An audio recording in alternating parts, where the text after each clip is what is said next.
I'm Edie Lush, Executive Editor of Hub Culture, and I'm here in Davos. It is 2023. Diane Binder, how's my French? Very good. Good. So far, so good. That's all I've got. Has just stopped into the studio, and we're going to start, Diane, by talking about the theme behind us. You can't see it anymore, but the Congress Center is just there. Fragmentation, collaborating in a fragmented world. When I say those words, what does it make you think? Well, that's a very good question. Thank you for having me. I'm thrilled to be here with you. I think what the world really needs now is indeed more collaboration. We need more collaboration rather than competition. We need more empathy rather than hatred or anxiety. So I think it's all the more relevant this year, you know, a year of like war in Europe, a year of difficult circumstances, be it social, economic, political, pretty much everywhere in the world.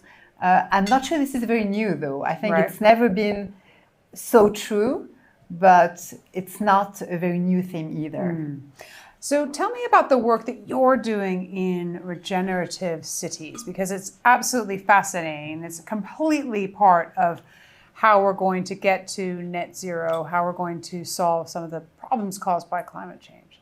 So I'm totally into regeneration. I think if we want to regenerate the planet, we need to regenerate also our societies, so the way we relate to one another, and to regenerate ourselves, which means changing our mindsets. It means going from a production consumption mode to a more positive loop where we put people and planet first. So this is really where I come from. This is a framework where I'm actually working. And I've been working for the past 15 years in developing countries, and more specifically in Africa. And I think it's very interesting to think about regeneration there, because Africa is the continent that has the least contributed to greenhouse gas emission, but that is the most affected by climate change and also by the loss of biodiversity.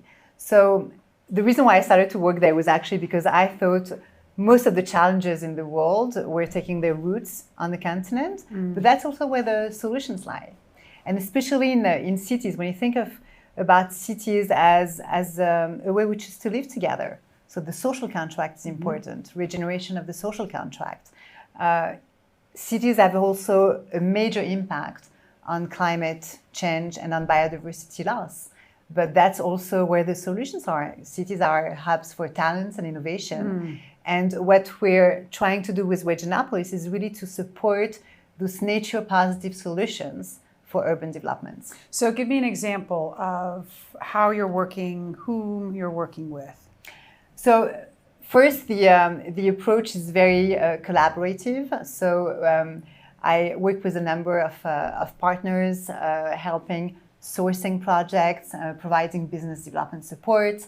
The crux of our work is really to support entrepreneurs and SMEs, having developed those local solutions for urban development.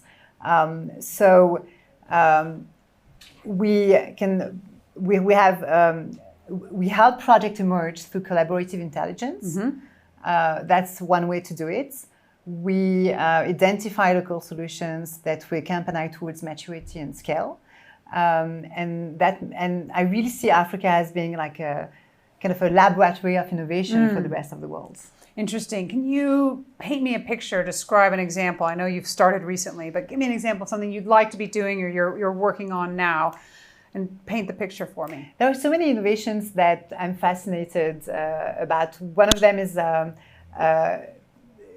using the humidity of the atmosphere to make potable water, or to develop mobile biomethanizers to transform food waste into gas and electricity, or to use earth compressed bricks to build houses. I mean, there are a number of such innovations that could be supported. I love it. Diane, thanks so much for stopping by the Hub Culture studio here in Davos, and I'm Edie Lush.